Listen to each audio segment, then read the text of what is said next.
All right, I'm just saying that for your sake. I look great. Welcome to Overthinking Episode 6, where we take fun, interesting ideas, overanalyze them, and run them to their logical conclusions, all in the name of exploration, education, and most importantly, entertainment.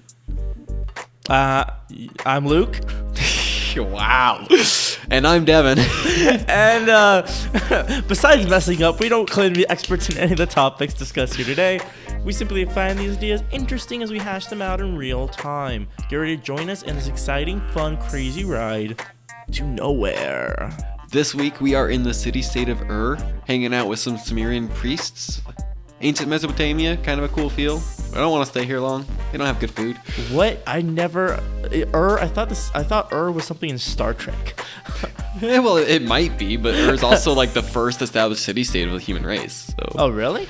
Yeah. Oh, maybe I'm just getting confused with that. Yeah, we're in the first city ever, bro. Well, I'm glad I have what I have then. I have a mysterious, clear liquid to drink today. Oh, I usually ask you. And I got ahead of it. I'm just messing up the intro today. I got distracted with some technical things on my end. That mysterious clear liquid is likely alcoholic, given Luke's mannerisms. It's actually not alcoholic. Wow. Because I was going dry. I was filming an excuse for you, bro. Like, I wanted to come clean because I'm not. Let's see, for the next month. Probably for I the got next you. month. You're doing a. I'm doing it. I'm going. We talked dry. about that. Yeah. Yeah, we already talked about that. That's right. You're such a great friend. You remembered. Well, I mean, we Comes from recorded the person that. who remembers so. nothing of any of our conversations ever. But of course, we're here to talk about thought experiments and philosophy and all that fun stuff. But we got to warm up our brains, Devin, right? And we got to first enter into Secrets Uncovered. Dun, dun, dun. Dude, you created a sound effect. Why do you still make them yourself? I don't know. I just like it, okay? It's fun. Stop begrudging me of my fun, Devin. So, do you have a Secrets Uncovered for today, Devin? Sure. I mean, this is kind of just a fun story. Okay. So, yeah. Have you ever seen those, like, political typology quizzes, like, online and stuff? Yeah. Yeah. Well, I tried to take one, and I couldn't take one. What, you couldn't take one? It totally failed me, bro. Cause It failed you. How do you fail? No, it failed me. I didn't fail the quiz. Oh, it failed you. Oh, okay. Yeah.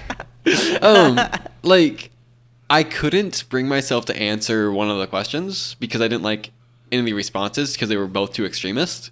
And I was like, no. Like, I can't say that I agree with one of those more than the other because they're both objectively wrong. Like, wow. And I wonder, so I've never actually done that.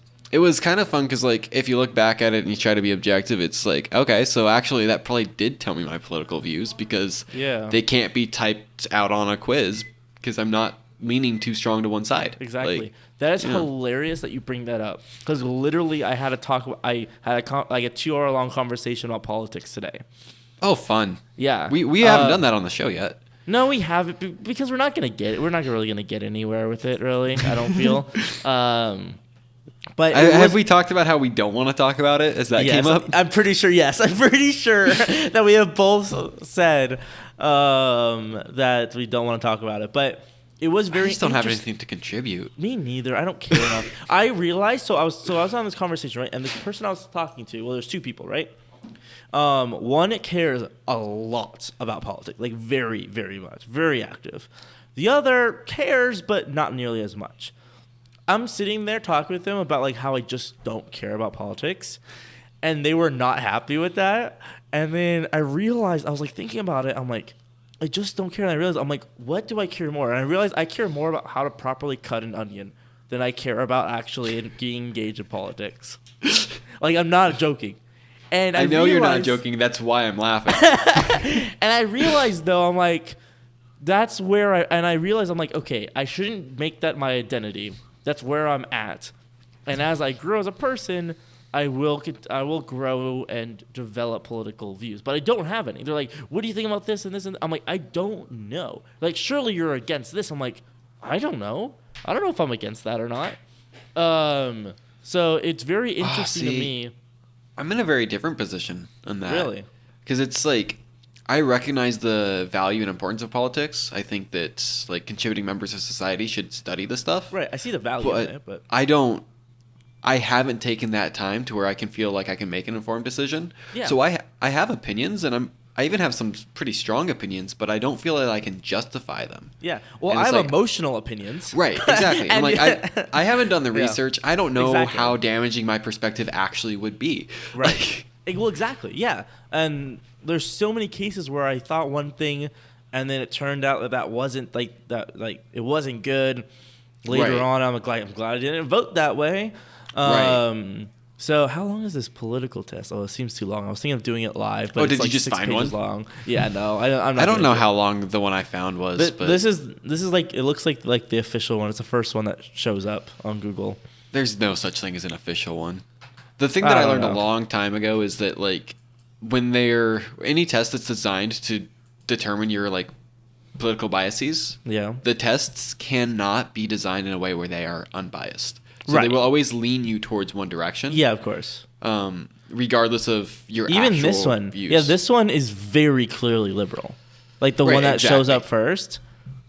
The language is so volatile. Like I don't know, like it's so charged. It's like it's foolish to be proud. Like who talks like this? This is, Okay, so maybe they're just stereotyping liberals in general, and they're like, if you're a liberal, you're gonna agree with this. Like, No, it looks like they're making fun. It looks like it doesn't. It looks. The reason I said it's liberal because it looks like it's making fun of stereotypes of conservatives. That's what I'm saying. That's what it looks like to me, at least. Oh, and here's one from Vox, of course, the the most left wing. Okay, that was mine. It's your turn. What's your secret uncovered? Oh, my secret uncovered. Honestly, it was kind of that. Just like that's what it was. It was the realization of of how other people come to decisions. I was thinking about this the other day. I was watching a game show, something where they had 3 options and they knew nothing about each option. So basically, it was like a trivia test, and there's 3. It was a multiple choice. There's 3 options. And there was, I think, 3 people, and none of them had any informed idea about the answer. So no one had a clear grasp of the answer, of the context around it, and they all chose different answers. And that fascinated me because to me it seems logical to me that as human beings we would gravitate towards one thing, like using logic, being like, okay, like this one makes the most sense, because I did that along with them. I'm watching, I'm like, well, like even though I know nothing about this either, based on the question, based on like the content of this answer, this one seems like it's the most likely. And that everyone else picked different ones was interesting to me. And then, of course, moving into today, when I'm talking to someone about how they make choices, it kind of clicked. I was like, oh, there's so much that goes into a decision. And I knew this already. I just wasn't thinking about it. But it came to clarification that there's too much that goes in a decision that we don't even realize why we make a decision or not. And my immediate thought was, well, how do we how on earth do we start to understand how people make decisions? And to me, there's like no clear way. There's no way to actually understand how people make decisions, because even the person themselves don't understand why they're making these decisions. So I'm gonna add on to that with just like a really interesting study that's been done that I've heard quoted many times, and I could probably find if I was pressed to. Mm-hmm. But the study was done where an actor walking in a busy, crowded street walks up to 200 people, same actor, and asks each of the people in the exact same way, "Can you hold this for a second?" Hands them a cup of coffee, takes something out of their pocket, takes the coffee back. Does the same exact thing, same exact mannerisms, identically to all 200 people. Yeah. But 100 of them, he handed a hot coffee, and 100 of them, he handed a cold coffee. Okay. 45 minutes later, another actor walks up to these people and says, "Hey, I'm doing a study for $10, would you read 3 paragraphs for me and then answer 3 questions? Most people take it. There's almost a perfect correlation. It's so tightly knit. 80% of the people who were handed the hot coffee would describe the main character of the story as warm and compassionate. And 80% of the people who were handed the cold coffee would describe the main character as cold and distant when they read the same story. And like this is like a stunning example of how our like circumstances prime us for perceiving the world in a dramatically different way when we were literally given the same stimulus and asked the same question about it. Yeah. It is interesting, isn't it? That's what I'm talking about. So like, and it's so much beyond that, right? Like every single, like there's just so many connections that go into one single thought. It just fascinates me. And so like, and that's why I think that it's also, is I was thinking about like viral, like ad campaigns and how different products and different things will go viral and how people try to create it, but that almost always falls flat on their face. Like very rarely, like, well, I say like they're like for all of the ad campaigns and for all of the products and like marketing strategies that try to mimic others that have gone viral or try to predict trends, very few of them actually succeed. There's a few companies that are terrifyingly good at doing it consistently. Which ones? Have you seen the commercials for like Purple Mattress? Yes, they're one. Okay. Yep. So they're not smart. one. The marketing company that does it for Purple. Well, exactly. That's is consistently good at creating viral videos. Really? For all sorts of different industries. They are scary good. That's interesting. And so they haven't just like captured fire, but they've figured out how to recreate it, and they're consistent. And they wrote a book on marketing that's terrible, but it was just like really like top of the funnel type of a thing for something they were doing that wasn't very good. Like the book itself wasn't good. I don't know about the rest of it, but the company itself is terrifyingly consistent at making viral ad campaigns. That's interesting. I mean, I guess there would have to be one company that does it. I found a better political study. I'm on question 10 of 17. I don't know. But the thing is, the problem is they're asking one of 2 questions. And so it's obvious which question leads to which side. The interesting thing about this, though, is I'm not consistent. And that's what I've known. I've always known. You're a human being. I don't know. And that's always the problem. So like I was talking with them about being registered as nonpartisan. And they were like, what? They're like, no, you can't be nonpartisan. You have to make your decision and you have to influence, the choices as early as possible. And I went, but I don't belong to one side. On one hand, like even if you just stick with, liberal, liberal and conservative, or Republican and Democrat, those are the 2 parties. But if you even just stick with those 2 parties, regardless of all the other main parties, even then I'm like, well, I don't stand on one side though. I'm like, oh, what about this? And what about this? And what about this? And what about this? So I think voting party is more dangerous than just not voting. It is so dangerous. And I said, I'm like, that is a huge breach of democracy, is voting by party, because you're not voting for the best candidates or the best ideas. Right. You're voting for an agenda, and that's so dangerous. Especially like when it comes down to like state and like county, and you're voting for specific laws to be passed, and you're like, oh, I have to vote this because of party, and like, well, you're voting for a specific law. What if you don't agree with that law, but it's your party? Like this is sketch to me. Like I don't know. But anyway, so that's that's as far as I think the most political we're gonna get. So, Devin, you have a lot of great questions to ask. I think I have a few. You have a lot. I have a few. You better have a lot. We need this podcast to hit our runtime. Well, you just better have really long, confusing answers that give me the opportunity to make fun of you. You know that's what I'm best at, Devin. I'm best at long tangents that lead nowhere. That's my superpower. Okay. Okay, the first one. I'm gonna give you the thought experiment.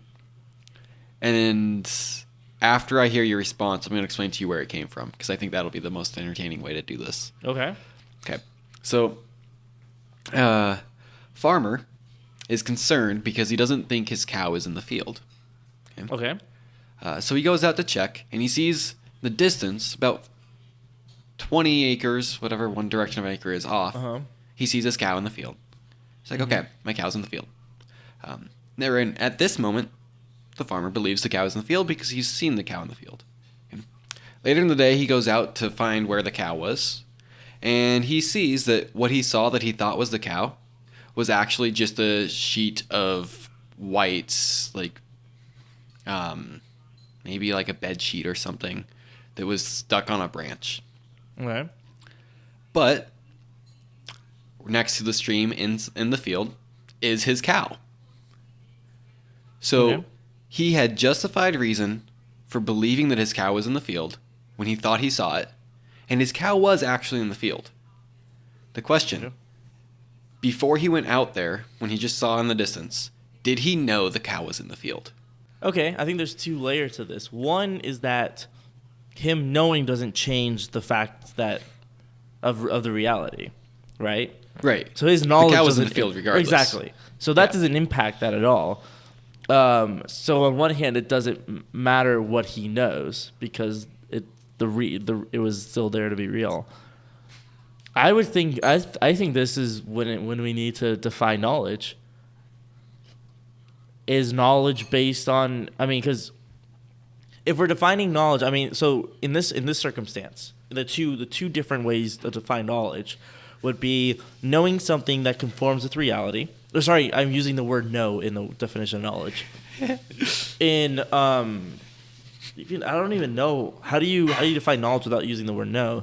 I would say understanding, having a memory experience, having thoughts that conform to reality, having a thought about reality that actually conforms to reality.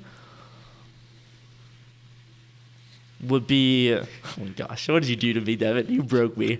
By the way, this quiz is broken. It won't let me get my answer, which is really understandable. Are you sure it doesn't just want an email first? Oh, no, it wants me to click a button. Yeah. Oh, there we go. Okay, I'm not sharing that with the public. No, that sounds, I was about to make a Luke's anarchist. I know, I was going to make a terrible joke. And I'm like, no, that's not a good joke to make. So, if we're defining, if you have a thought that isn't conforming with reality, and we're defining that as knowledge, then yes, he would know that the cow was in the field because what he thought was actually real. Whereas, if we define knowing as something you experience something. And then that, because you experience it, no, wait, Devin, help me out. I'm wallowing. I'm gonna give you another puzzle. Okay. And I do have a point, and I'm gonna get there. But this is good. Really you just want me to wallow first, of course you do. Yeah. Okay, so you're curious what time it is. Okay. And as you're walking down the hall, you look up at a old-fashioned clock. Mm-hmm. And the clock says that it is 3:35. Okay. Okay. So you now have justified reason to believe it's 3:35, right? Mm-hmm. And in actuality, it is 3:35. But what you don't know is that clock's been broken for 2 years, and it always says 3:35. So as you walk down the hall believing it's 3:35 and it actually is 3:35, do you know that it's 3:35? I think that one's more clear for me. Is that yes, you do know. Because you don't know that you don't know. Okay, but if you had walked down the hall 2 minutes later, you would now believe it's 3:35 by all the same reasonings, and you would be wrong. At this point, would you know that it's 3:35? Okay, this is confusing my definition to know. Because Because then it's like, what does it mean to know something? Does it mean to have the truth in your mind? Does it mean that your thought processes happen to align with reality? Like, does it mean that, like, I'm thinking more on like a mathematical level, like, 2 + 2 = 4. That's more of an abstract knowledge. What does it mean to know? Do you know what epistemology is? Yes. It's your toolbox, right, of things that you know. Epistemology is like how we know what we know. Exactly. Yeah. So it's the study of how I know what I know. I heard it defined right. as it's your toolbox that you carry around with you. So the weird thing with epistemology is that it presupposes that we have an agreed definition of what it means to know. Right. And we don't. So these problems, the 2 problems I just gave you, are 2 examples of what are known as Gettier problems. Gettier? Gettier. Okay. So for hundreds of years, we kind of agreed that knowledge could be defined as justified true belief. Okay. If I believe something that happens to be true, and I'm justified in my reason for believing it, then I have knowledge of that thing. Okay. Gettier proposed these problems and several others as examples of how that's not sufficient. Because you can have justified true belief where what got you there was actually flawed.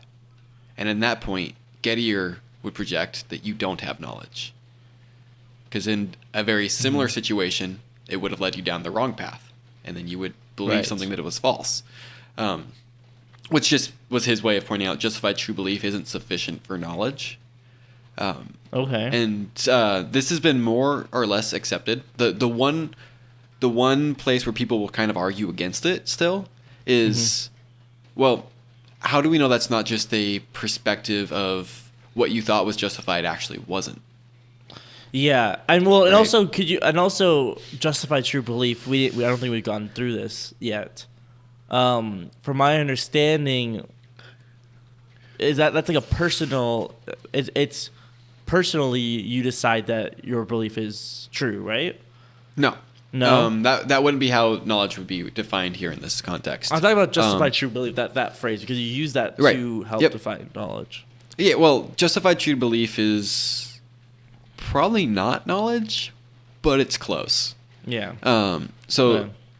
True is objectively true in this context. Yeah. So 2 + 2 = 4. That's an objective truth. Luke, you're in Texas right now? Yeah. That's an objective truth. Yeah, I so guess so. My knowledge of your being in Texas, you just told me it. Yeah. So I now believe it from a justified source, and it's true. Yeah. So for hundreds of years, philosophers would say, I know that you are in Texas. However, a Gettier problem would represent that everything I just said is still valid, but you lied to me because you're like on your way here to surprise me. Right? This is all green screen. I'm driving right now. You see my point though? Like, yeah. I would. So the subjective part is justified. Like, if the way that I got to my true belief feels justified to me, then I would claim that I knew it. But from a passive bystander, do I actually know it? I think the difference, when it comes to knowledge, I think the big difference for me, the difference between that and truth, because they're two, truth is, like we discussed earlier, right, is the objective reality of reality, right? Truth doesn't change based on our perceptions. So if whether the clock is broken or not, that doesn't change the truth of the time that, that exactly how we define time. Whereas knowledge, I think, what I was trying to get at is that I think the difference between that is it's more personal, it's experience. So if I'm seeing the clock,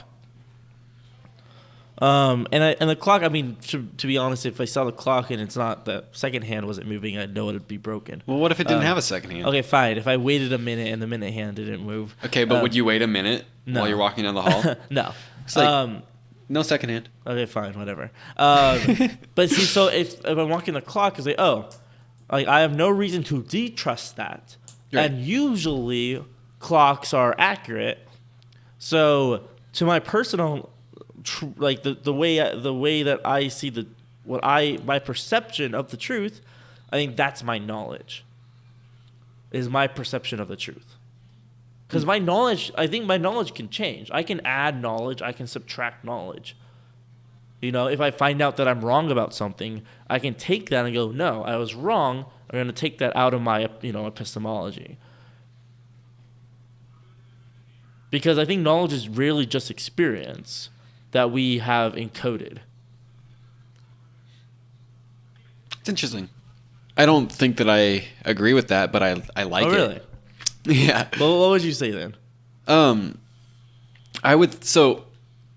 I think the way that we go about like learning and acquiring knowledge can be pretty subjective and pretty experiential. Yes. But it's almost like a defining point. In epistemology, this tends to be the classical defining point. If you believe something that isn't true, you don't have knowledge.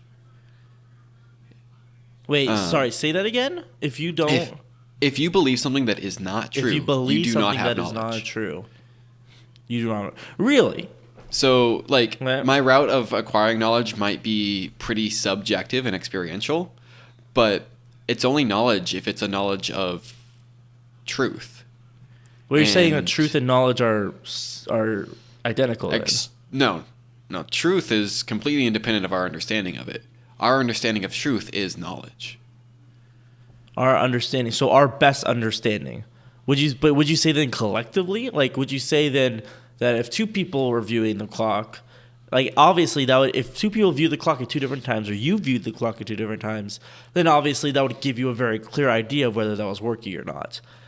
But in things that are more nuanced, such as two people looking out into the field, that just because there's two people looking doesn't mean that they'll both see a cow or they both won't see a cow, you know? Mm-hmm. So that's why I made it personal to use, because regardless of how many people say this is knowledge, that doesn't change truth. So therefore, knowledge has to be personal. So, I like that you say therefore and there was nothing deductive.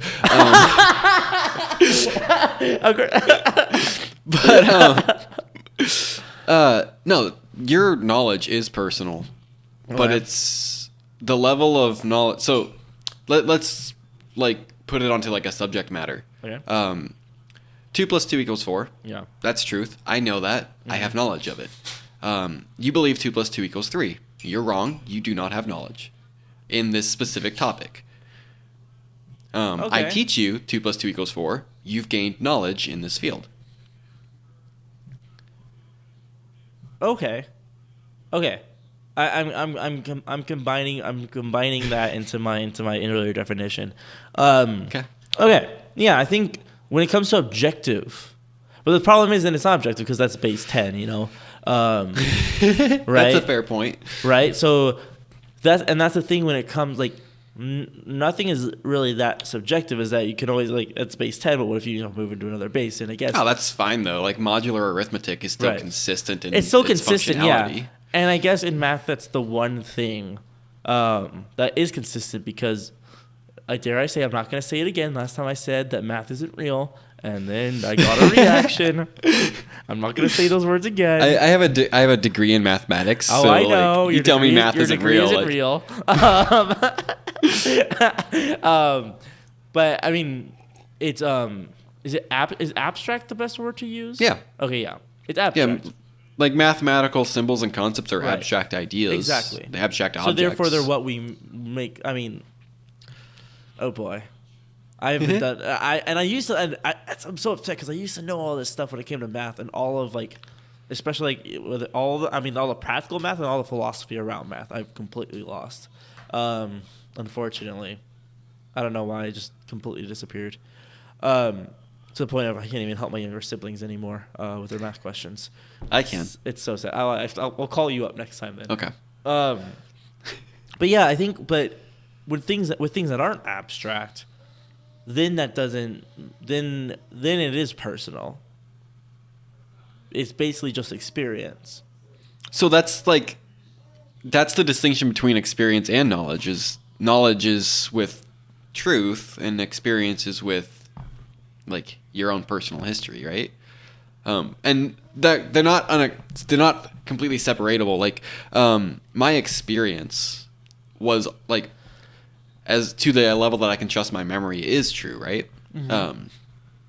But I guess actually where truth becomes more important is more with abstract ideas. I think that's right, because like morality, right. Well, exactly, is abstract, right? Right. Like philosophy is abstract. Belief systems, the things that become incredible, the things that like people argue and kill people over, are pretty almost universally abstract ideas. Yeah. Yeah. Right, and that's interesting, right? I concur. Hey, yay! I have no idea what we settled on, but I think I won for once. I mean, let the record show that we just proved what truth is, and so all of the philosophers all over the world who've been debating this for hundreds of years, listen to our podcast. We figured it out. Yes, I mean, come on, we knew this would happen. Like, it took us 5 episodes to get here. That's kind of shameful. 6 episodes. Yeah, I know, right? I mean, last episode when Dean was on, I wanted to figure everything out in an hour. If he would have stayed around another 20 minutes, we would have done it. I knew that should have gone on longer. No, that should not. No, it did not need to go on longer. No, we'll have him back on. We'll have more discussions about that. Which, if you missed it, listen to last week's podcast. It was quite the interesting one. It got heated. It got a little heated. I got a little excited, I should say, about my passions and ideas. But that's all behind us now. Everything is cool and chill, and I am relaxed in a sea of tranquility. Until I bring it back up. Yes. But okay. So I think that's an interesting thing to see about knowledge. Cool. That was like one of the questions I have. I just didn't know how long any of these would take, but I feel like that was a good wrap up point for that question. Yeah, that was a good wrap up. So you want to do another one? Yeah, let's do another one. All right. Do you know the story of like the ship of Theseus? Yep. Oh yeah. Okay. So I just want to modify it slightly. Okay. Because if you already know, quick explanation: ship of Theseus. If you're driving a ship, if Theseus has a ship and he keeps on replacing all the boards at the end of the ride, is it still the ship of Theseus, even though they're all new materials? Boom. Right. It becomes an even more interesting question if you also let the story end with Theseus giving the ship away. But that changes the question. But in that, like, it's because you're already familiar with it, I don't want to ask you your classical reasoning. But I am curious. I think I would know your answer. Would you say it's still the ship of Theseus? Yeah, because it's abstract. Okay. Ownership over materials is abstract. Okay. So, if he duplicated let's put it in a different then perspective. Then he would own 2 ships, you know. So let's put that in like a different context. Let's say there's a band with 7 band members and they're touring for 14 years, and every year they replace a different band member. Yeah. So 14 years later, not only is none of the original band members there, but none of the second string band members are there. No. Is it the same band? No. I would say, and that's hitting me on a. Okay, so I'm actually rethinking my original answer.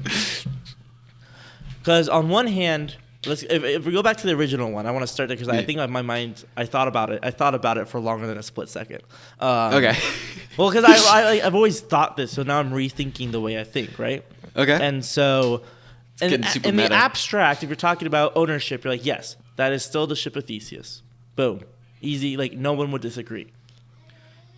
But if I were part of this, and this is what the band changed because you made it into something real that I could experience. If I'm a seaman on the ship or I'm Theseus, then I would say, no, it's not the same ship. It's a completely different ship. You know, everything about it is different. Even though you might try to get the most identical pieces, even though you might try to replace it identically, it's still different. It's a completely different ship, right? Right? So That, I mean, bringing that, so that's where I think the band brings it to reality, is I know bands who have changed out just the lead singer, and they suck now, and I don't listen to them, because, and in my mind, no, there's two different bands. They might go by the same name, but that doesn't change the reality of the music that was created. So it's the output is different, therefore, it's not the same. Okay. I love that answer. I like that you brought it back to the ship. Thank you. Do you remember when we were talking about teleportation? Oh, no. Yes. And one of the distinctions that I made was if it's recreating with the same atoms versus different atoms. Yes. And you said it shouldn't matter. But you just said it's a completely different ship. You're right. I did say that. Interesting. Right now? Okay. Let's wait. Okay. The argument, remind me, the teleportation, Yeah. it was that, oh, you take apart, oh, that's right. Okay, I remember now. I was a bit confused by the question. It was that if you take your atoms, disassemble them, then put them over on a different place, then reassemble them using those exact same atoms, is it different than using different atoms? Yeah. Oh, that's a good question. Because I still think that it's the same. Because it's an anatomical, it's on the atom level. I would say, okay. I think the difference, here's the difference. If the ship of Theseus, if it was changed to say that, let's say I was off. Let's say I own this ship. I wasn't on the ship, and I had no idea that they made changes, and they replaced everything. But it looks identical. Like you can't find a change, right? Then I would never know. So then I would still call it the same thing because there's no practical way to actually tell the difference. I think the difference with the musicians is that there's an easy practical way to tell the difference. So it can't be called the same because anybody who looks at the first one and looks at the second one would say that they're different. Cool. With the teleportation, if you showed me with disassembled atoms and me with the same atoms, there would be no practical difference. So that's what I'm saying is that based on our ability to tell the difference, that's the only way we can decide if something's the same or not. Because there's no other way to decide if something's the same as if we can't measure difference. I think in that explanation, I would argue that you're only probably right in that if we use different atoms, that you wouldn't see a difference. You're only probably we right. don't know yet because we don't know the science behind that. But I am going to point out, and I really like this. I asked you 3 questions, and you changed your own mind 3 times. I would say, I think I definitely changed my mind it's just twice. digging into it deeper, right? And putting different scenarios on it because I was thinking because there's 2 ways. I mean, I guess with a thought experiment, I tend to go very practical because that's my mind. Is that when you give me something abstract, I make it practical. So when you're talking about recreating a ship, I take that abstract thought, I make it practical. I'm going, here's a board. I'm going to replace it with a different board. I can tell the difference between those 2 boards because no board is the exact same, no matter how good machinery is. If we have good enough instruments, we can tell the difference. Right? I'd argue that no atom is exactly the same if we had good enough instruments. Well, is that provable though? I think so. I mean, at least on a philosophical level, you can prove it in theory easily. We don't have the technology to prove it in practice, but the fact that they're okay. So sorry. I just want to clearly delineate where the conversation is. So the difference. So that's on one level. So that's a big level, right? On the difference between 2 boards. Yeah. How philosophically though can we tell the difference between 2 different atoms? So it's a matter of I already understand this perspective that you're holding, but it's a matter of scale. Okay. If we were the size of universes, we would not tell the difference between 2 boards. Okay. But that's fair. The fact that atoms can be broken into smaller subparts, and then those smaller subparts can be broken into smaller subparts, means they're put together in a very similar structure to the way that a board would be. I see. Or the way that a molecule would be. That makes sense then. Okay. Yeah. Yeah. Okay, I get We that. just can't zoom in deep enough. Right. Not yet. Right. You're right. Exactly. Yeah, because as far as we know, it never ends, getting smaller. Right. If there's infinite degrees of smaller, then then it actually does beg the question if you use different atoms, if it's the same person still. Yeah. Because technically we don't know the building blocks inside the building blocks. Right. Okay. No, that's fair. That's fair. And that's more of like a scientific question that right. Will be so answered. that's why, from a philosophical level, we can make the statement and kind of be done with it. But also from a scientific level, how far down does it get? Would that be correct? That would be an application of statistics where we could look at past trends, and then go, well, we've continued to find things smaller, so therefore we probably will continue to find things smaller. What practice? Because I'm wondering like what practice would be using that. Statistics is really dangerous for data extrapolation. Okay. And that's easy enough to show with some shapes where we can take like an exponential graph that curves up, zoom in close enough to any one spot, and it looks like a straight line. Right.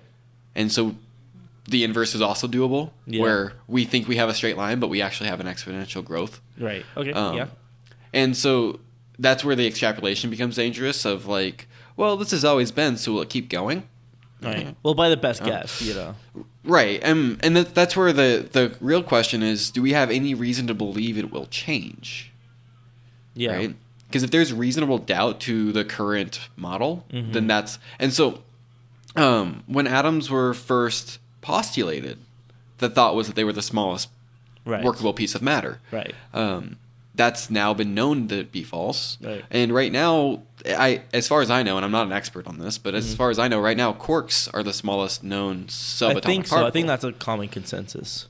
Yeah, but then I don't know what like a Higgs boson technically is, and I don't know what its size technically is. But so it's just it's adding complexity, leptons. Right?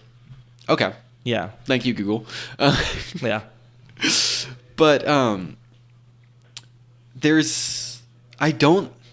I think philosophically, there has to be an endpoint. Because otherwise it'd be an infinity.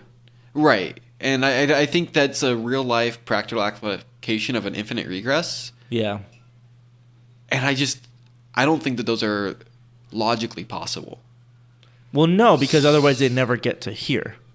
Like that's the thing with infinity. The same thing with time. Like why time can't be. Well, time's the easy one. Yeah, right? Because otherwise you physical never get space to is today. a much harder one to talk about. Zeno, the Greek mathematician, postulated that motion was impossible because before I can move any distance, I have to move half of it. Yeah, exactly. And thus proved that there has to be a smallest measure of movement.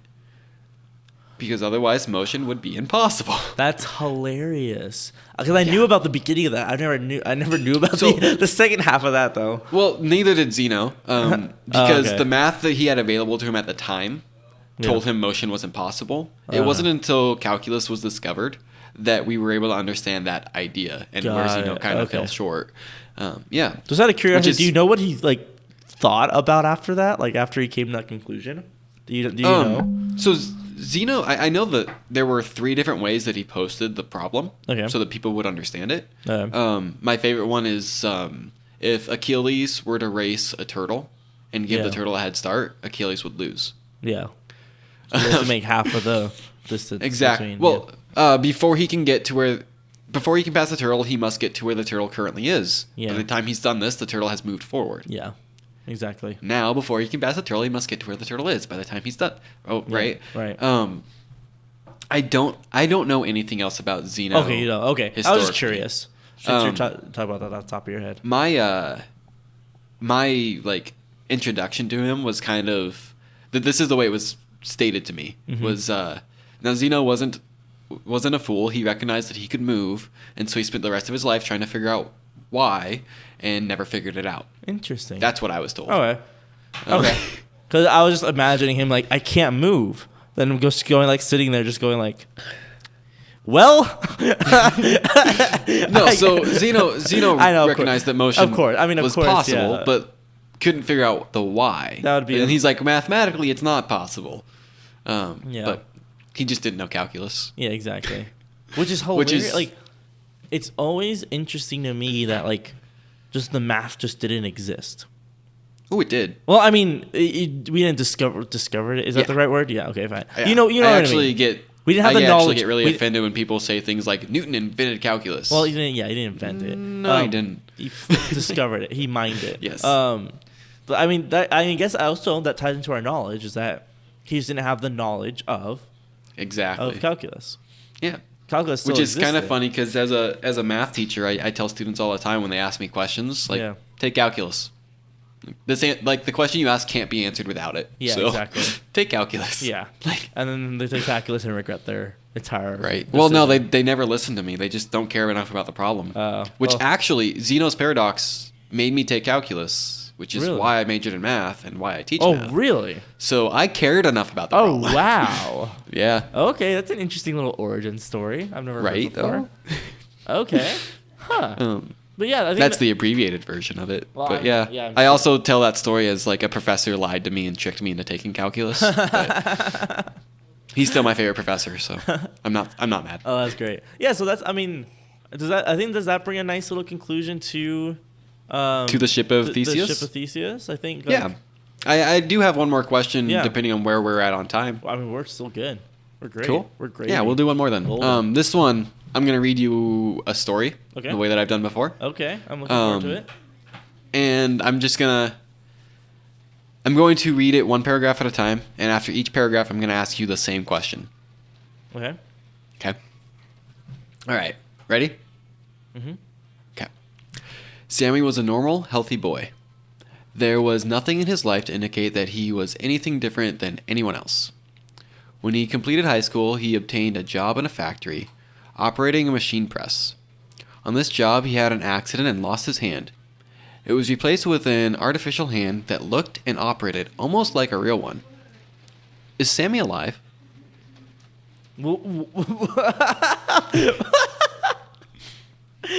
What? Is Samuel alive? Yes.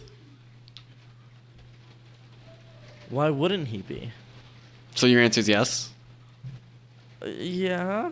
I feel a trick coming, but okay. Yes. Soon afterward. Oh, I know where this is going. Oh no. I know you do, but we're gonna go ahead. Sorry. Go ahead. I thought you'd get that a little bit sooner, but well, as soon as I asked the question, you'd be like, it caught me by so much surprise that I was just stunned. Okay. Soon afterward, Sammy developed a severe intestinal difficulty, and a large portion of his lower intestine had to be removed. It was replaced with an elastic silicone tube. Is Sammy alive? Yes. Okay. Everything looked good for Sammy until he was involved in a serious car accident. Both of his legs and his good arm were crushed and had to be amputated. He also lost an ear. Artificial legs enabled Sammy to walk again, and an artificial arm replaced the real arm. Plastic surgery enabled doctors to rebuild the ear. Well, Is Sammy alive? I hate you. I feel like I'm just slowly giving birth and I'm in pain.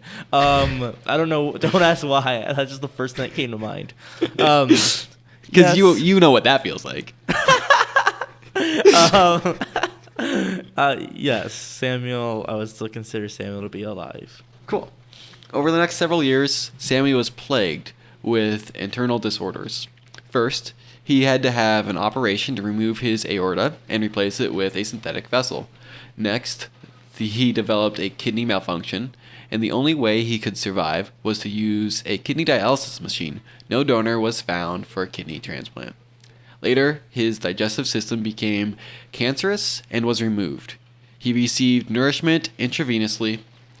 Finally, his heart failed. Luckily for Sammy, a donor heart was available, and he had a heart transplant. Is Sammy alive? Yes. Okay. It was now obvious that Sammy had become a medical phenomenon. He had artificial limbs, nourishment was supplied to him through his veins, therefore he had no solid wastes. The kidney dialysis machine removed all waste material. The heart that pumped his blood to carry oxygen and food to his cells was not his original heart, but Sammy's transplanted heart began to fail. He was immediately placed on a heart-lung machine. This supplied oxygen and removed carbon dioxide from his blood, and it circulated blood through his body. Is Sammy alive? Yes. Okay. The doctors consulted bioengineers about Sammy because almost all of his life-sustaining functions were being carried on by a machine. It might be possible to compress all of these machines into one mobile unit, which would be controlled by electrical impulses from Sammy's brain. This unit would be equipped with mechanical arms to enable him to perform manipulative tasks. A mechanism to create a flow of air over his vocal cords might enable him to speak. To do all this, they would have to amputate at the neck and attach his head to the machine, which would then supply all nutrients to his brain. Sammy consented, and the operation was successfully performed. Is Sammy alive? Yes. Okay. Sammy's functioned well for a few years. However, a slow deterioration of his brain cells was observed and was diagnosed as terminal. So the medical team that had developed around Sammy began to program his brain.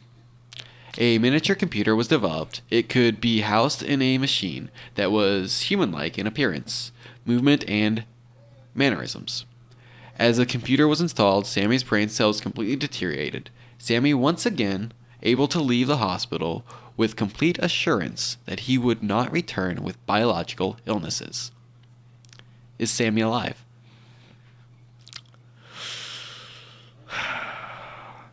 Wait, does he? Wait, sorry, I might have missed it. Is his brain still intact, or was you said that was digitalized?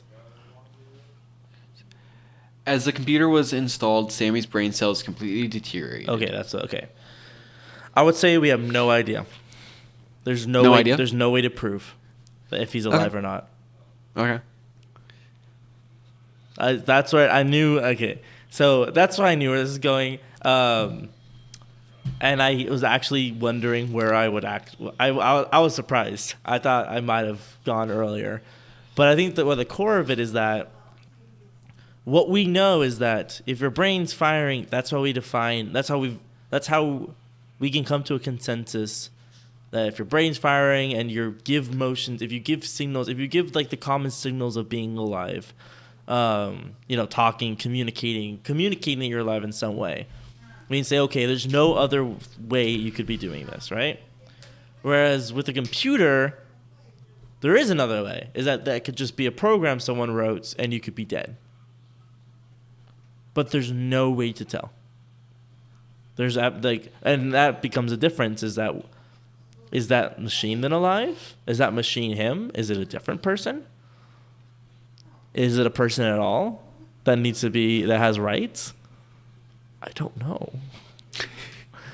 So can I just tell you a little backstory behind this? Yeah. Is Sammy alive? Was a story was read to me the first week of class in sophomore biology. Okay. So I'm gonna tell you the experience, then I'm gonna tell you like why I still know this story. Did you say that? Did you read? Were you reading that, or was that by memory? I was reading that. Oh, okay. Because I was about to say that was by memory. That was a really lasting impression. So when we were doing this in class, every time I asked you if Sammy was alive, the teacher had the students raise their hands if they thought Sammy was alive. Mm-hmm. By the end of the story, nobody raised their hand. Yeah.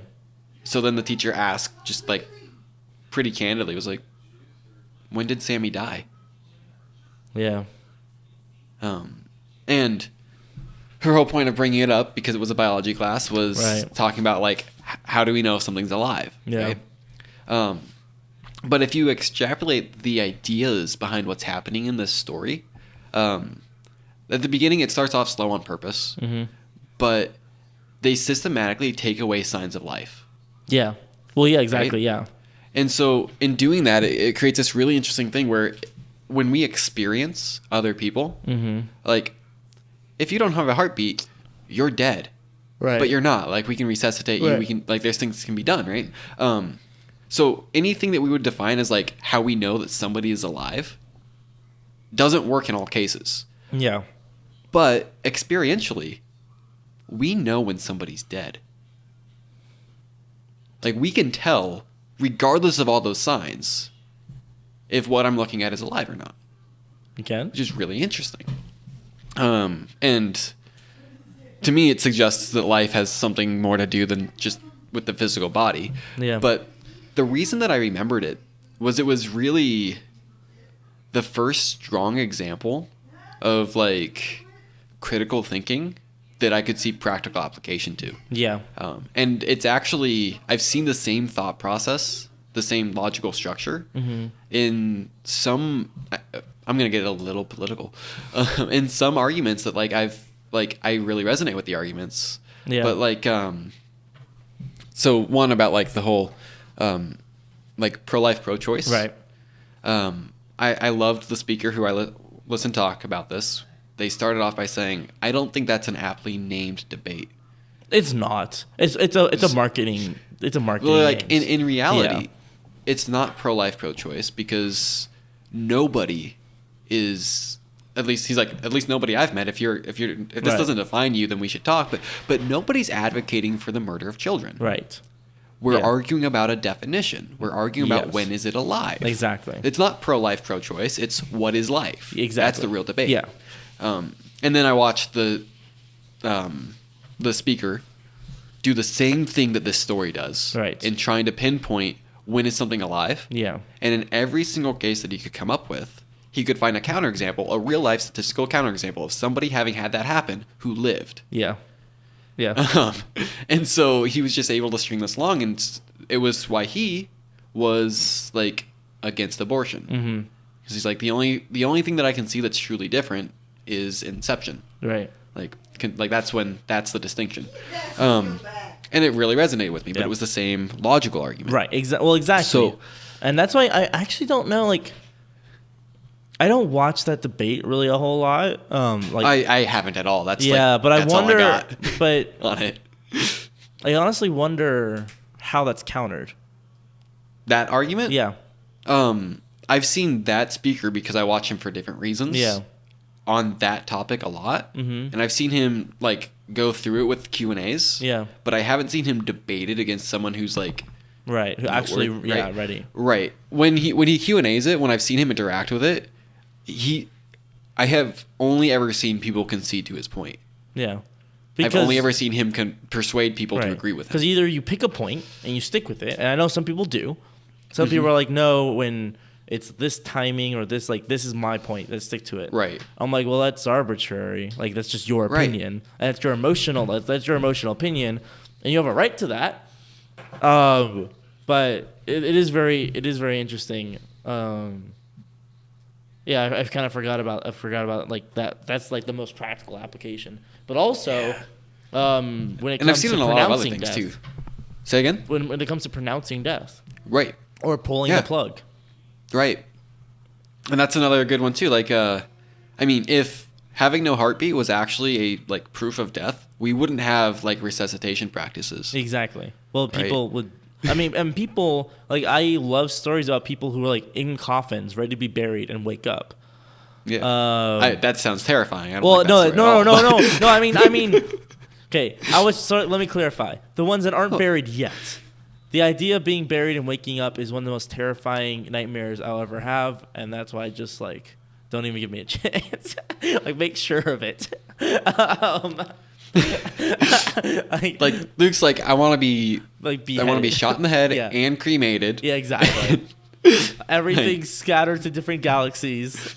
No, I honestly, I mean, but yeah, that is it's the definition of when something is dead. I know medically, there's I mean, you can be brain dead, your heart can be stopped. What is it? Someone I used to know. Your heart stops beating. Your brain waves stop waving. But sometimes people still recover. Exactly. Right. And there's cases of that. Exactly. So it's not. This isn't just philosophical. This is actually practical. It's practical. Right. Which makes it really interesting. I know to me too, because I love I love practical things that you can apply. So when is something dead? I mean, I would say, like, from my point, once something starts to decay, then it's no longer, the cells aren't reproducing, right? So cells aren't reproducing, right? Is it dead? I don't know. Let's give it 4 days and find out. Well, I mean, honestly, like no, but that's the weird thing though. Is like experientially, we do know. We can't pinpoint why we know, but we know. I don't know. Can we though? Like if I see like an animal, so like this has happened all the time, right? I used to live out in the country. Okay, there's so animals I guess all over the place. Sometimes they're dead. Sometimes they look like they're dead. Sometimes they're just like napping. Like there's okay, but if you were actually with an animal and you watched it die, you would know the moment it died. That's what I'm getting at. Like, not that we can walk up on something and know whether it's alive or not, because like possums, but if you're with it when it dies, you know it died. I mean, I don't have enough experience to actually make a claim either way. Okay. I'll concede. Oh, dude, you almost let there be 3 seconds of silence there. That would have been crazy. Dead airwaves. I'm thinking. Yeah, I mean, I think that's more of a. I would say that's where going back to knowledge, right? Is that you might know that it's dead, but then again, it might be the clock might have just stopped. No, that's a bad analogy. It's a great analogy. I know, because then the clock might have stopped, and I'm like, wait, no, then that means it's dead. Yeah, I mean, yeah, sure. Yeah. I'll concede that point because I have no way of saying otherwise. I think that's a claim that it completely depends on the person and their ability to recognize that. So I haven't been in high school for like 8 years. Okay. I went back to my high school 8 years later, found my science teacher, and got this from her. Got what? And I told her. It was like, this story you read us about, like, is the kid alive or not? She's like, oh, yeah, Sammy. I'm like, do you have that? Because, like, I've tried, and one of the reasons I was never able to find it online was because I didn't know the kid's name was Sammy. Oh, okay. I thought the kid's name was Johnny, which is just a slight mismemory. Right. But I couldn't find it. Now I can find it because I know the kid's name's Sammy and it's online. That's funny though that it's that one name that changes everything about your search. But I asked her and I told her, I was like, literally, like in high school, I remember conversations. I remember the ways that certain teachers made me feel. Yeah. I remember one lesson from high school. Like, and she's like, this is the only thing you remember from high school? And I'm like, yeah, actually, like I can tell you, I have one high school teacher. I can tell you everything about him, but I can't tell you a single thing he taught me. Right. Like, yeah. And that's just. Oh yeah, it's funny though. That's funny. I didn't think about that. Yeah, there are some professors I've had that I remember. There's their travels, where they've traveled to, what they've experienced. Right. And nope, can't tell you a single thing from that actual class that I remember. Yeah. That's hilarious. Those were my 3 questions. The education. Yeah, I mean, it's such a I don't know, that one gets me a lot. It's funny how well Sammy ties into the ship of Theseus. Right? Well, yeah. Well, it does. And, like, they all tie into each other really well, and I didn't know that when I picked the questions.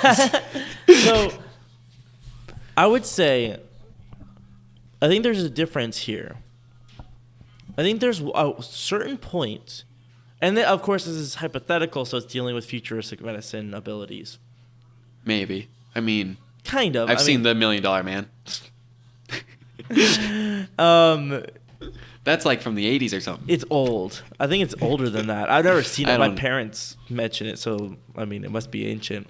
I think there's 2 points here. Do they listen? They're gonna be so mad at you. They might listen to this. I mean, we just launched the first episode as of like 54. It was in the 50s. Yeah. Oh wow. Okay, now they're gonna be really insulted. Okay, but no. Okay, it must not be. Maybe it's the $1 Billion Man. Is it the $1 Billion Man? No, it's the $1 Million Man. Okay, because this doesn't look right. Oops. I don't know. Maybe you watch something different. So I think there's 2 points though to actually for this. One, the $6 Billion Man. That's the 6. Oh, okay, maybe that's. I think that's something different. Yeah. Yeah. When was that? I don't know. It doesn't say right there on Google. Google didn't give you all the answers right away. How could it not do that? How dare it? Right though? Make you search for answers? Would it not just give you it right? Oh, how dare it should know what I'm going to ask before I ask and answer before I ask. Right? Well, I mean, it already kind of does. And then as soon as it does that, I like cancel my Google subscription. Yeah, because it's too creepy. Because I have a Google subscription. That's the way it works. It's not a free platform. Definitely. So anyway, I think honestly, there's 2 points when it comes to Is He Alive? One, I would say there's a standard of living that's personal, and once you cross that standard of living, then that's where a point where you can go. That's where I would say that's the pull the plug point, to where you say, I mean, it's not getting any better. I'm worsening. And of course, I mean, and this is, I don't think this would really apply in this situation because he's being like kept alive by by miracles, right? And that's the point where that's the personal decision where it's like, functionally, I may still be alive, but functionally speaking, I have so few. What's the way I'm trying to say it? There's so few. I'm able to the way I'm able to exhibit that I'm alive is almost non-existent. Right? Yeah. So I might have like a heartbeat, but I might be like in a coma for 5 years. That kind of thing. Yeah. I think that's a different point. I think that's a point, and of course, and that's not a hard definition because it depends on the disease, it depends on the condition of the person, their personal wants and desires. Like that's their personal thing. So I think that's a different condition. That's the difference between being functionally alive and being dead. I would say if you were to put a gun to my head and say, is Sammy alive or dead at the end, I would say he's dead. I would too. Because at that point, until we have a greater understanding of I don't even know AI. I guess AI. I guess machine learning of artificial intelligence in general. Until we have a better understanding of that, we don't know. See, I don't think that we can have a better understanding of that. So really, I'm going to give 2 examples or 2 reasons. One's a hypothetical example that was used to make this point in machine learning. Okay. So an English-speaking man, is locked in a room with a large thesaurus that does single word by single word translations between English and Mandarin. Okay. He is given no access to the outside world. He can't hear what's happening on there, but there's a mail slot. And they slide in Mandarin notes to him. Right. He uses this thesaurus to figure out what they say, and then uses the same thesaurus to write a response and send it out. Mm-hmm. Yeah. From the outsider's perspective, whatever's inside knows Mandarin. Yeah. You're using up all our thought experiments on this episode, by the way. You're really taking away from our base of this. No, I know. I'm messing around with it. Have you heard this one? Yeah, I have. This one's not on our list. No, it's That's not. Funny no, that it's not on our one. list. I just know this one. Okay. Yeah. I don't know why, but it kind of surprises me that you know this one. Really? Anyway, yeah. It's just it's the kind of thought experiment that only really shows up in AI. At least to my. Well, I guess maybe I heard it. I think I heard it when I was learning about AI. Maybe then. Okay. But basically, it's you can't tell whether he can Well, right. You can't tell Mandarin that thing doesn't know Mandarin. Right. And then so the hard part when you're actually looking at programming is that we can make something that responds in such a way that the user interface, our interaction with it, tells us. We can literally ask it, "What are you thinking about?" Yeah. And it responds in a way that seems genuine. We can ask if it feels pain, and it says yes. Yeah. And then it can respond to pain sensors as the way that we would respond. Right. That doesn't tell us one way or another if it feels anything. Yeah. Or if it's just responding the way it was programmed to. Well, then it becomes the question of what is life? Would it be moral to disassemble a robot? Or to wipe its memory?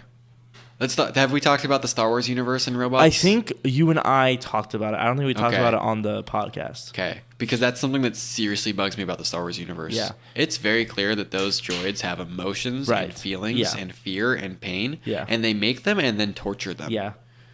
Like, what? They wipe their memory. Oh, yeah. It's very... Well, that's what bothered me. Like, bothered me and also didn't bother... about the... Whichever one of the newest garbage movies that the droid, like, rebelled.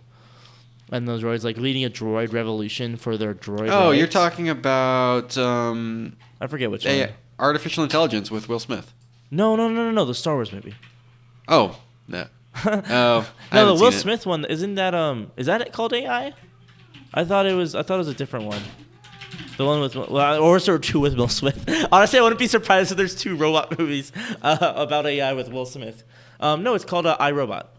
Oh, it is iRobot. Yeah. You're right. Yeah. Well, that's the same thing.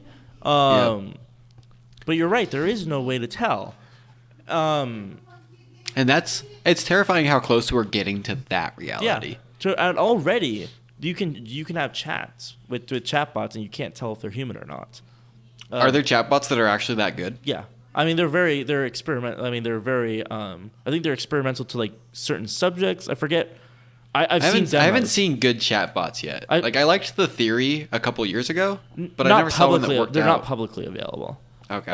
Yeah, these are experimental ones. I've seen demos that I forget. I did see a video where they're testing where they asked the person whether they think that it's real or not. And the person, I think it was 50-50, or I think it might have leaned more towards human. This is like a year ago. So I don't have any context for this. But yeah, we're very rapidly approaching that. Not necessarily making AI, but making something that appears to be actually intelligent. And if it appears to be AI, is it? Well, exactly. That's where the definition comes in. I think, And then the other thing too, like I have a fine line that like, if we can make machines that can literally learn. Yeah. Like, that's a big thing to me. And to a certain extent we can, because we have like smart buildings that will change their temperature based on sensors on how hot it is outside. And like, but that's stimuli response. That's a type of, right. But the real question is like, there are computing algorithms that are self-correcting as well. Yeah. And that kind of feels like learning, but it's also just input. Yeah. So do we learn in a way that's different than just stimulus anyway? Like, oh my gosh, the line's getting so fuzzy. Well, and I think this will break out even more questioning about more animal rights. About, they clearly feel, they clearly have some kind of emotion. They have bonds. Is it right to kill them if they have a bond with? Is it right to kill like a mother? Let's say because I know pigs are held up. They're very intelligent. They're held up as like the animal you should not eat. Right. That's I think bacon. Right. I'm saying like from animal rights activists. Not saying I am one. I mean, to a certain extent. I like bacon. I mean, obviously we don't like the unnecessary torture and stuff. That's whatever. Yeah. That's another conversation for another day. But I didn't think we get into AI today. Why not? Well, see, that's the thing is that when a lot of these animal rights activists, especially the most aggressive ones, the pigs I think are the big sticking point because they're very intelligent. They do have bonds. They're able to understand. Like they're on a level where if we encounter them, we'd probably more want to make them pets or and actually use them. Not necessarily use them as a food source, but as a different source of something, right? Who knows what? So, and of course, all whatever animals. But that's a very interesting topic. Is that is it immoral? Because they have bonds. They can, they miss. Like the kids will miss the parents in some level of respect. We can observe them being disturbed about the loss of another animal they're bonded with. So is it wrong to then kill that animal if it's causing harm? Right? I'm gonna weigh in here. Okay. I got a perspective. Okay. This is what I have to add to this type of. And I'm not saying I believe this. I'm saying this is something I've actually been thinking about lately as I've been shifting my diet for many other reasons. But this is what I have to weigh in. This is my extent of understanding and belief in this topic. I love sushi. I love sushi. Yeah. It's I love one of my sushi favorite too. foods. There are probably 2 things from the ocean I've ever tried that I didn't like. Okay. One of them's sea urchin. Okay. Yeah. I don't do sea urchin. Yep. That's respectable. And then the other one is like, and it's weird, but like I've never had a type of tuna that I liked. But that's random. Okay.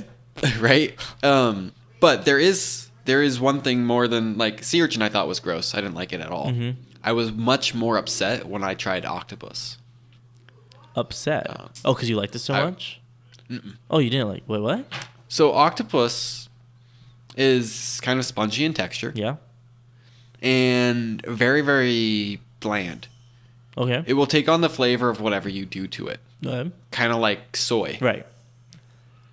And so, because we have soy, which will take on the flavor of whatever you do to it, and has a very similar texture. Yeah. Like my thought when I tried octopus was that is not worth killing a sentient creature. Yeah. Like I was offended by that. Wow. But then like you can look back and be like, so if I would have thought it was really good, I wouldn't have been upset. Like. Yeah. See, and I don't think that's right or defendable, but like if it tastes good, I would be like, see, it's I worth it. love octopus is one of my favorite things in the world. I love it. Oh, really? I love it so much. I love seafood. I mean, seafood in general is I can't get enough. Like shrimp, scallop, like octopus, lobster. Like throw it all in my mouth and just let me guzzle it down, right? With a pound of butter. You and I, we have very similar tastes. Yeah, we do. Can be friends. So, but that's the thing is that like octopus and squid are another example of an animal that's very intelligent. Like do you remember that story? It went kind of viral around a while ago, where the I forget if it was a squid or octopus. I forget which specific type of the animal it was. If I'm using the words right of like species and whatever. But it observed the night guards on their rounds. It then escaped. It observed the guards, and then it knew its rounds. So then it escaped, avoiding the guards because it knew where it was on the exact times it knew where they were rounding, and it was able to escape. So that was Finding Dory. That is not. No, it was real. Wait, no, I know it's Finding. No, that Dory. literally happened in Finding Dory. I know it happened in Finding Dory. Wait, octopus escape tank. To eat fish. Luke doesn't understand movies aren't real, guys. Fish. That's what it was. There we go. National Geographic. Here we go. Here it is. Okay, here's the story. It's in New Zealand. No. Okay, I forget. Okay, I'm mixing up my stories. There's several stories of this happening, and I think I might be combining some of them. No, I do not want to sign in to read your stupid article. Also, parrots can die of boredom, which is sad. But let's see, I forget which octopus, but basically, from what I remember about this particular story, is they noticed fish were missing out of this tank. And the octopus every night would escape as soon as the guard left and then make it back in time by the time the next guard came in. Or the time the guard came back on its rounds. And it would steal fish from neighboring tanks. But, I mean, so that's like, things like that bringing into like, I mean, I think wrapping up in consciousness, knowledge, like life. Wrapping up consciousness, knowledge, and life. We did a lot today. we did. I don't think we wrapped up any of these topics. Yeah. Just to be clear. But it is, and I think I'll save my topic for next time, since we've already been running a little while. Are we? Yeah. What's the time point? We'll see where this goes. I'm not nearly done. But but I think that's like that. I don't really know how do you think we can answer that question though? Is it with philosophy? Question? Is it with science? Basically understanding like, is it moral to kill? Especially, well, we can start with the animals that are most closely sentient to us, right? Okay. You'll have the I don't know. Is it measured by brain mass, intelligence? Basically, the most intelligent of the animals, right? Let's see. What are the most intelligent animals? White-tailed deer. animals. Here we Turkeys. go. Turkeys. What? Mm-hmm. Wait. Turkeys, white-tailed deer. Dolphin, elephant, octopus, chimpanzee, octopus, parrot, crows. Crows is another one. They like pass on things from generation to generation, which is crazy. So somehow they communicate ideas and aggression and tips from generation to generation. The parrots, yeah, basically all kinds of dolphins. Oh, the raven. A border collie. That's interesting. That's not what I expected at all. Dogs are smart, bro. Yeah. Huh. That's interesting. And it's funny because a lot of, I guess a pig is pretty far down the track, actually, which is interesting to me. I thought they were much higher on the spectrum. Maybe they're just the highest of the animals we typically farm and raise for food. Yeah, I think so. Because, chickens, as someone who's raised chickens, they're the dumbest things on the planet. I have chickens. You have chickens too? Yeah, I love chickens. They're funny. I love the chickens too. It's just so stupid. But I don't like chicken. Oh, you don't like chicken? Really? No. Yeah. It's kind of the worst of the meats. I think anyone can agree on that. But I don't like poultry. Like, oh, really? I don't like turkey. I don't like chicken. I haven't had duck, but duck. Honestly, from what I remember, I think I've had duck once, and it was really good. Yeah, I'm willing to try it. Yeah. Duck eggs are something I really want to try because apparently those are really nice little rich egg. So yeah. Do you? My question, and maybe we'll just leave it at that question, right? Is that how do we to just rephrase how would we decide if it's moral or not to kill something that's living? This is a conversation about ethics, morality. It's a philosophical conversation, right? And to that, like, scientific advancement can give us information, exactly, but the answer is philosophical, right? So, let's just say, for sake of argument, that we discover that a specific animal, say pigs, actually thinks almost identically to how humans think. They create bonds the way we do. They share emotions. They tell their kids like stories to lull them to sleep at night. Uh-huh. Like they are incredibly like human-esque. Right. Uh-huh. They just communicate so differently that we never knew that before. Mm-hmm. Right? That information lends itself to the philosophical debate. And actually, I think a sticking point in this debate will be that argument's sake, let's say that is known information. Yeah. There's going to be a huge sticking point to the fact that the majority of people in the world today still believe religions that doctrine that animal is waiting for us to eat. Yeah. Right? And so, in that point, the majority of the world's populace shouldn't care. Doesn't mean they won't. Yeah. But their doctrine said I'm supposed to eat that. Yeah. Well, and also, though, and I'm remembering, so there's a quote by somebody, I forget who it is, but he said, is it moral when the shark eats the seal? Or is it moral when the lion hunts down a gazelle? He said, is that ethical? Right. Why? Like, is it unethical? Like, I think that's Jordan Peterson. Is it Jordan Peterson? I'll bet it's Jordan Peterson. That sounds like him. I was doing it in the Canadian accent. Then is it? No, I can't do it. I just started going to like British or something, a really bad British accent. But I think that's kind of where a lot of it goes. Is that it's nature. So here's the legitimate counter argument to that though. Biologically, everything about our biology says that we are not carnivores. Well, yeah. Well, exactly. Well, I was about to. Yeah, that was like 3 steps down the line. My favorite argument I've ever heard about it. I love this, and it was probably the most convincing thing that ever got me close to being like vegetarian. Yeah. Was a speaker talking on. There's this thing that every animal naturally does that they're really good at in determining whether or not they can eat something. Mm-hmm. They look at the thing in nature, and the way that they find it in nature, if they can't eat it, they don't. Humans, we don't do that. We look at a thing in nature that the way we found it, we cannot eat it, and then we do a process called cooking, which changes it on a molecular level so that we can eat it. Interesting. But we cannot eat raw meat. Right. Our teeth were not designed to eat meat. Right. Our digestive systems were not designed to eat meat. So in nature, we would not have eaten it, except we knew, because we had discovered fire, right, that we could change it on a molecular level to be something that we can eat. Yeah. Every other animal in the world will have left that alone because we can't eat it. It makes us sick. Yep. And there's a scientific... I remember hearing this, and I wanted to back it up with some kind of research.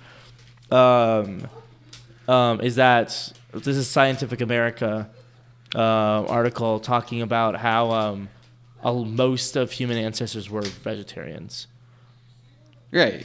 And it is interesting. Like, and a lot of it, too, is marketing. I mean, let's be honest.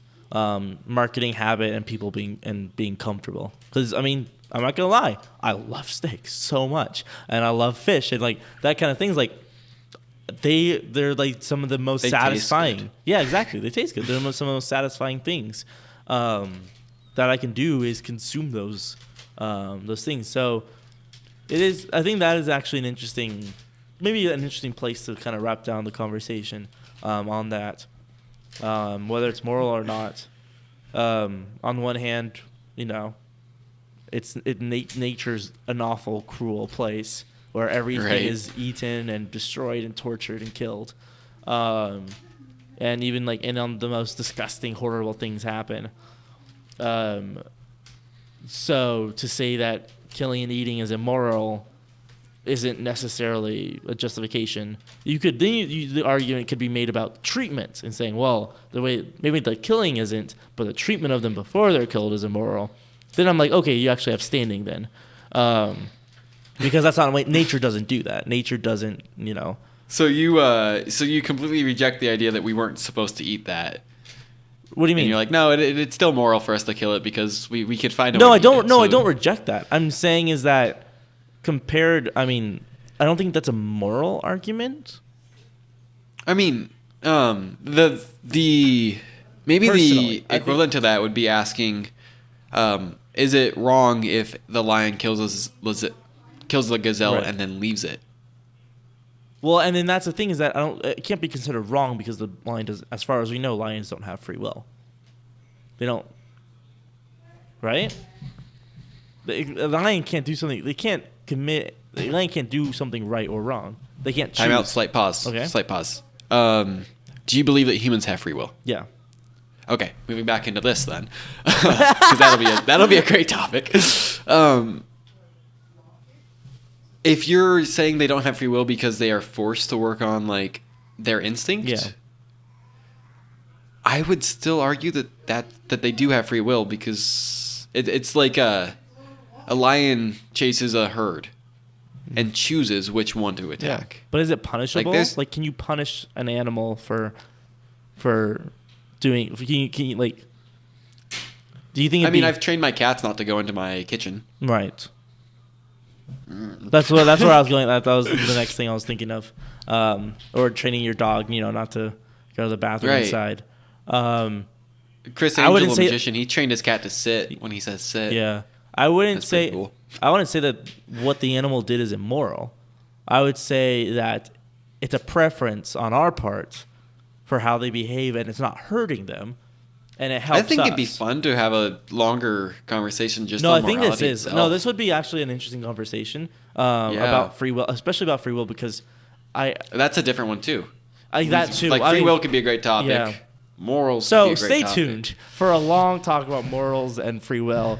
I think we really wrapped up the conversation. I think, Devin. We've overthought this. There we go. Thank you. Yeah. I was really, really hoping that you would. Oh, wait a minute. Does that mean we have an outro now? Wait, no, we don't. So we don't have an outro. Okay. There we go. Wait, do you want to do plugs, or no? Oh, we probably should. Yeah. Actually. Great now, all that's in. No. Okay. This actually. Yeah. Oops. Did I just? Oh wait. I thought about this because there's a few podcasts I like that have after shows where they just run right, and if we ever have an after show, we should just call it the afterthought. Oh, that would be so great, right? That's really good, actually. Wow. Yeah. So, okay. Yeah. I mean, I'm not saying that we will, but if we incorporate it, like, that'll be a cool name. Yeah. And this could be the dry run because we forgot plugs. It's true. Yeah. Yeah. So, welcome to Afterthought. Devin, you want people to find you, stalk you, hunt you down? Yeah, right now, check out speakingindefense.com. Woo! Luke put that together. It's pretty. There's not a lot of ways that you can contact me yet. And there's not a lot listed on Overthinking Podcast or on Speaking in Defense. Wait, do we not have a contact form on your website? I don't. No, I we do. No, we do not. No, that's one I thing. don't want us to. Oh, you don't want to? Okay, good. No. That's one less thing. Like not yet. Okay. And like a big part of it is like I want to have like a domain email. Right. Of course. But yeah. But also overthinkingpodcast.com is up. And yeah. Devin, you can get it from Devin. He said it's the best work of art I've ever done, which I don't know if that's an insult or not because I don't think that it's that great. I put it up very quickly and very. I think it's beautiful. The thing is so good. You know what? Did I tell you? I tried to capture just the chaoticness of this show into a website. Yeah. And that's what came out. It's pure chaos. It's stunning. It does justice for what we do. Thank you very much. Yeah. I appreciate that. And I mean, to the listeners, Luke has made 3 websites for me. If you count Overthinking Podcast, right? That would be the 3rd that he's made that's been somehow for me. I mean, it's for you too, but like, and I have been thoroughly impressed by all of his work. Okay, good. And I've seen other websites that he's built, and like when I first met Luke, I checked out 2 of his websites that he made for his personal brand, and they were both super impressive, and they've gotten better. Overthinkingpodcast.com still my favorite site he's done.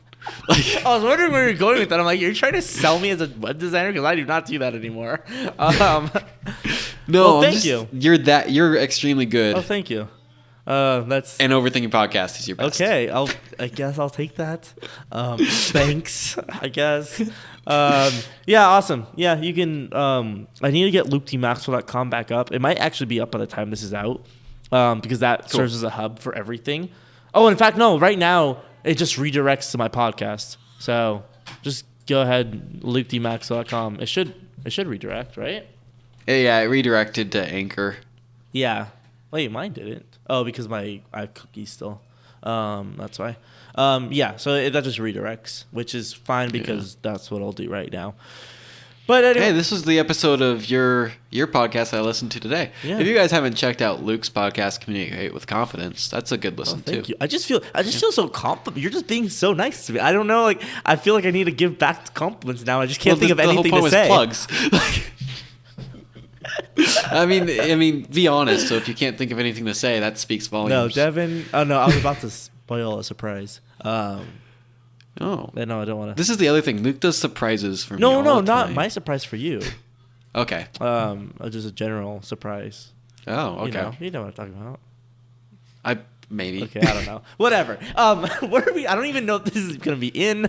I don't know. I think it should be. Sure, I'll. I mean, this is our first episode of Afterthought. Like, we got to do it. I guess, huh? We got to throw it in. Maybe not all of it. Not all of it. Definitely not all. We can just cut it very abruptly, like mid